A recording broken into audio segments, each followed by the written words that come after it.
आपल्या सर्वांचं आपल्या कट्टा इंजिनियर्स या युट्यूब चॅनलवरती सहर्ष स्वागत. शिकताय ना, शिकायलाच पाहिजे. आज आपण या व्हिडिओमध्ये स्वामी या सब्जेक्ट मधील simple stresses strain and elastic constant या चॅप्टर मधील type number 2 numerical based on shear stress and punching shear यावरील न्यूमरिकल नंबर 3 पाहणार आहोत.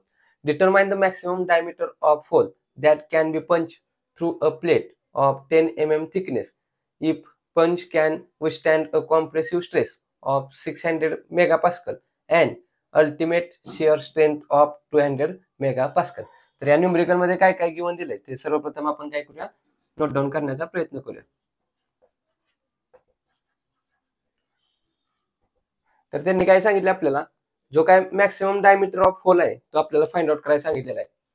पंच through a plate 10 mm thickness दिलेला आहे त्यांनी. एक प्लेट दिली आहे, त्याची थिकनेस किती दिली आपल्याला, 10 mm एवढी काय केली आहे त्यांनी, थिकनेस दिलेलं आहे. ऑलरेडी mm मध्ये युनिट कन्व्हर्जन करण्याची गरज नाही.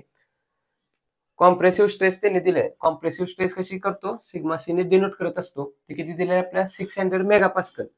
600 मेगापास्कल. मेगापास्कल म्हणजेच काय असतं, न्यूटन पर mm स्क्वेअर.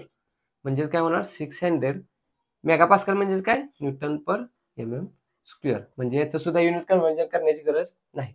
नेक्स्ट काय, अल्टिमेट शिअर स्ट्रेंथ म्हणजेच काय, शिअर स्ट्रेस दिलेले आहे. किती आहे ते, शिअर स्ट्रेस स्मॉल क्यू ने डिनोट करत असतो. किती आहे, 200 मेगापास्कल. ही सुद्धा मेगापास्कल आहे. मेगापास्कल म्हणजेच काय असतं, न्यूटन पर mm स्क्वेअर असते. आणि टू फाइंड काय करायला सांगितलं आपल्याला, टू फाइंड डायमीटर. तर व्हॅल्यू पुट करूया आता आणि आन्सर फाइंड आउट करण्याचा प्रयत्न कर. आता बघा, कॉम्प्रेसिव्ह स्ट्रेस साठी फॉर्म्युला काय असतो, P डिवायडेड बाय A. आता कॉम्प्रेसिव्ह स्ट्रेस ही कुठे जनरेट होत असते, एक असतो तो आपला पंचिंग रॉड असतो आणि दुसरा असतं ती मेटल प्लेट असते. या पंचिंग रॉडच्या सहाय्याने आपण काय करतो, या पंचिंग रॉडला कॉम्प्रेस केल्यानंतर काय होतं, जी काय प्लेट आहे त्याला काय होणार आहे, होल पडणार आहे. म्हणजेच बघा, जी काय कॉम्प्रेसिव्ह स्ट्रेस असते ती ह्या पंचिंग रॉड मध्ये असते आणि शेअरिंग स्ट्रेस असते ती या प्लेट मध्ये असते. मग आता बघा, यामध्ये जर का कॉम्प्रेसिव्ह स्ट्रेस जनरेट होत असेल पंचिंग रॉड मध्ये, तर याचा एरिया कसा काढत असतो, हा जो काही याचा क्रॉस सेक्शन आहे तो कसा आहे, सर्क्युलर आहे. आणि सर्क्युलरचा आपण एरिया कसा काढत असतो, पाय डी स्क्वेअर डिवायडेड बाय 4. म्हणजेच काय होणार, P डिवायडेड बाय पाय D square divided by 4. Value put करूया. सिग्मा सी आपल्याला दिलेला आहे, किती आहे तो, 600 मेगापास्कल. मेगापास्कल म्हणजेच काय असतं, न्यूटन पर mm स्क्वेअर. नेक्स्ट, P माहित आहे का, फोर्स दिलेला नाही, ऍज इट इज लिहूया.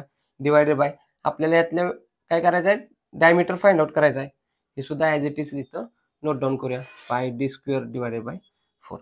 हा इथं 4 काय डिवाइड आहे, इकडे वरती गेल्यानंतर काय होणार, इंटू होणार. म्हणजेच काय, 4P डिवायडेड बाय पाय डी स्क्वेअर. आता काय करूया, हा P फाइंड आउट करूया. P काय करूया, एका साईडला ठेवूया, बाकी सर्व टर्म एका साईडला पाठवूया. म्हणजेच बघा, P इथंच ठेवूया.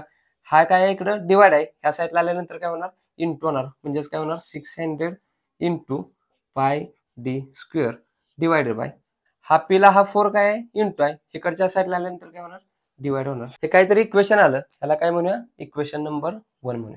नेक्स्ट काय दिलंय आपल्याला त्यांनी, कॉम्प्रेसिव्ह स्ट्रेस दिलाय. नेक्स्ट शिअर स्ट्रेस दिलाय. शिअर स्ट्रेस साठी फॉर्म्युला काय असतो, Q is equal to P divided by A. परंतु ही जी काही शिअर स्ट्रेस आहे ती कशावरती जनरेट होती, तर जी काय आपली प्लेट आहे त्यावरती काय होती, जनरेट होती. आणि ह्या प्लेटचा आपण कटआउट सेक्शन घेतल्यानंतर काय होणार, काहीतरी असा सर्क्युलर सेक्शन येणार आणि त्याला काहीतरी थिकनेस असणार.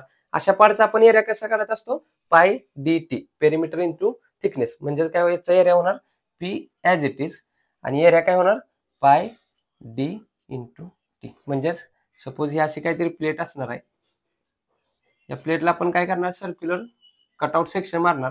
हा कट झालेला सेक्शन कशा शेप मध्ये असणार आहे, असा काहीतरी असणार आहे. आणि हा सर्क्युलर जर का आपण ओपन केला तर कसा होणार, असं काहीतरी ह्या शेप मध्ये येणार. तर याचं डिस्टन्स किती असणार आहे, पाय डी, आणि याची थिकनेस किती असणार आहे, टी. म्हणजेच पाय डी इंटू टी हा काय झाला याचा एरिया. इथं आपण काय केला, नोट डाऊन केला. व्हॅल्यू पुट करूया. शिअर स्ट्रेस किती दिलाय, 200 मेगापास्कल. मेगापास्कल म्हणजे काय असतं, Newton per mm square. P as it is divided by पाय ऍज इट इज. डायमीटर आपल्याला फाइंड आउट करायचा आहे, तो ऍज इट इज लिहा. थिकनेस दिलाय का, दिलाय 10 mm. 10 mm ऑलरेडी mm आहे, युनिट कन्व्हर्जन करण्याची गरज नाही. पी एका साईडला ठेवूया, बाकी सर्व टर्म दुसऱ्या साईडला घेऊया. म्हणजेच काय होणार, P as it is. He term इकडे काय डिवाइड आहे, इकडे खालच्या साईडला आहे. या साईडला आल्यानंतर काय होणार, इंटू होणार. म्हणजेच काय 200 इंटू 10. 200 इंटू 10 केल्यानंतर काय होणार, एक 0 इथं येणार, इंटू पाय डी. ह्याला इक्वेशन नंबर 2 म्हणूया. आता काय करूया, from equation 1 and 2. From equation 1 and 2. इथं सुद्धा पी आहे, इथं सुद्धा पी आहे. काय करायचं, P is equals to P, म्हणजे समोरच्या टर्म काय करायच्या, एकमेकासमोर लिहायच्या. म्हणजेच काय होणार, 600 into pi D square divided by 4 is equals to, हे किती आलं, 2000 इंटू पाय डी. आता बघा, हा पाय डी इकडे इंटू आहे, ह्या साईडला जर घेतला तर काय होणार, ह्या पायला ही पाय गेट कॅन्सल. ही डी स्क्वेअर आहे, डी स्क्वेअर म्हणजे डी इंटू डी, आणि हा सिंगल डी आहे, म्हणजे यातल्या एका डी ला हा डी कॅन्सल होणार आणि फक्त डी राहणार. आणि दुसरं काय होतं बघा, इथं फायनल आन्सर आपलं काय येणार, इथं डी राहिला, हा 4 आहे, इकडे आल्यानंतर काय होणार, इंटू होणार. म्हणजेच 2000 इंटू 4 डिवायडेड बाय, हा 600 काय इकडं इंटू आहे, इकडे आल्यानंतर काय होणार, डिवाइड होणार. आता हे कॅल्क्युलेशन केल्यानंतर आपलं काय होणार, फायनल आन्सर डी येणार. ते इकडे नोट डाऊन करूया, कॅल्क्युलेट करूया. काय होणार, फर्स्ट ब्रॅकेटमध्ये 2000 into 4 bracket complete divided by 600, किती आलं, 13.3333 ॲज इट इज लिहूया, 13.333. डायमीटरची युनिट काय असणार आहे, अजून एकदा बघूया आपण काय काय केलं ते. आपल्याला कॉम्प्रेसिव्ह स्ट्रेस आणि शिअर स्ट्रेस त्यांनी दिले होते, त्या दोघांसाठी आपल्याला फॉर्म्युले माहित आहेत. कॉम्प्रेसिव्ह स्ट्रेस साठी आणि शिअर स्ट्रेस साठी. कॉम्प्रेसिव्ह स्ट्रेस पी बाय ए, शिअर स्ट्रेस पी बाय ए. फक्त डिफरंट काय असतो, कॉम्प्रेसिव्ह स्ट्रेस हा पंचिंग रॉड वरती असतो आणि शिअर स्ट्रेस हा प्लेट वरती असतो. मग ह्याचा क्रॉस सेक्शनल एरिया कसा असतो, सर्क्युलर असतो, म्हणून याचा एरिया कसा करतो, पाय डी स्क्वेअर डिवाइड बाय 4. आणि जी काय आपल्या प्लेटमध्ये कट निघणार आहे तो कसा असतोय, त्याला काहीतरी थिकनेस असते, म्हणून त्याचा एरिया कसा करतो, पाय डी इंटू टी. एवढाच या दोन्ही फॉर्म्युल्यामध्ये चेंज आहे. इथं एरिया पाय डी स्क्वेअर डिवाइडेड बाय 4 आणि इथं एरिया पाय डी इंटू टी. दोन्ही व्हॅल्यू माहित होत्या, दोघांची इक्वेशन लिहिली आणि formula as it is put केला. ज्या ज्या व्हॅल्यू माहित होत्या त्या आपण काय केलं, इथं पुट केल्या, इथं पुट केली, इथं पुट केली आणि काय केलं, कॅल्क्युलेशन केलं. कॅल्क्युलेशन केल्यानंतर काय झालं की आपल्याला पी पण माहित नव्हता आणि डी पण माहित नव्हता, म्हणून काय केलं, पी एका साईडला ठेवलं, बाकीच्या सर्व टर्म एका साईडला ठेवल्या. सिमिलरली दुसऱ्यामध्ये पण तेच केलं, पी एका साईडला ठेवलं, बाकीचं दुसऱ्या साईडला घेतलं. यामध्ये काय झालं, पाय डी स्क्वेअर डिवाइड बाय 4 होतं, इकडे डिवायडेड बाय 4. रिव्हर्स केल्यानंतर काय होणार, हा 4 इथे येणार, म्हणजेच काय 4p डिवाइडेड बाय पाय डी स्क्वेअर.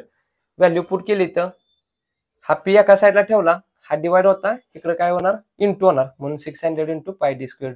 आणि हा 4 काय इकडं पी ला इंटू आहे, तो या साईडला काय होणार, डिवायडेड होणार. हे इक्वेशन नंबर 1 लिहिलं. दुसऱ्यासाठी पी डिवाइडेड बाय पाय D into T. Value put केल्या, क्यू माहित होता आपल्याला दिलेला आहे, 200 पुट केला, पी ॲज इट इज, पाय D as it is, thickness दिलेली होती, लिहिलं. आता बघा, हा डिवाइड बाय 10 आहे, हा 10 ला इकडे पाठवल्यानंतर काय होणार, इंटू होणार. 200 इंटू 10 किती झालं, 2000. आणि हा सुद्धा डिवाइड आहे, इकडे आल्यानंतर इंटू होणार, म्हणजेच काय 2000 इंटू पाय डी. हा सुद्धा पी, हा सुद्धा पी, म्हणून काय केलं, दोन्ही एकमेका समोर लिहिलं. इथं पहिल्या पी ची व्हॅल्यू फ्रॉम इक्वेशन 1 आणि ही फ्रॉम इक्वेशन 2 वरनं दुसरी व्हॅल्यू लिहिली, कम्पेअर केलं. आता बघा, इकडे इंटू आहे, हा पाय इकडे इंटू आहे, ह्या साईडला आल्यानंतर काय होणार, डिवाइड होणार, म्हणून ह्या पायला हे पाय गेट कॅन्सल. हा डी बघा इकडे इंटू आहे, इकडच्या आल्यानंतर ह्या साईडला आल्यानंतर काय होणार, डिवाइड होणार. डी स्क्वेअर आहे, इथं स्क्वेअर म्हणजे डी इंटू डी, मग त्यातला एक डी कॅन्सल झाला, म्हणजेच राहिला फक्त एक डी.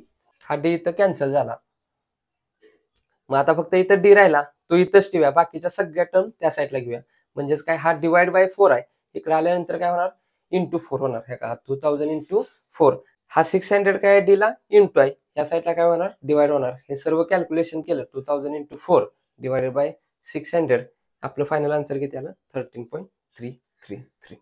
हा व्हिडिओ आवडला असेल तर नक्की आपल्या या व्हिडिओला लाईक करा. जास्तीत जास्त या गोष्टी आपल्या मित्रांपर्यंत शेअर करत चला, जेणेकरून आपल्यासोबत आपल्या मित्रांचाही चांगला फायदा होईल. अजून आपल्या कट्टा इंजिनियर्स या चॅनल जर सबस्क्राईब केलं नसेल तर सबस्क्राईब करून समोरील बेल आयकॉन दाबा, जेणेकरून असेच नवनवीन व्हिडिओ तुम्हाला सर्वात अगोदर पाहता येतील. या व्हिडिओच्या रिलेटेड जर तुम्हाला काही डाऊट्स असतील तर कमेंटद्वारे कळवत चला. तर पुन्हा भेटू यातीलच न्यूमेरिकल नंबर 4 घेऊन. तोपर्यंत आपल्यासोबत आपल्यांची काळजी घ्या. धन्यवाद.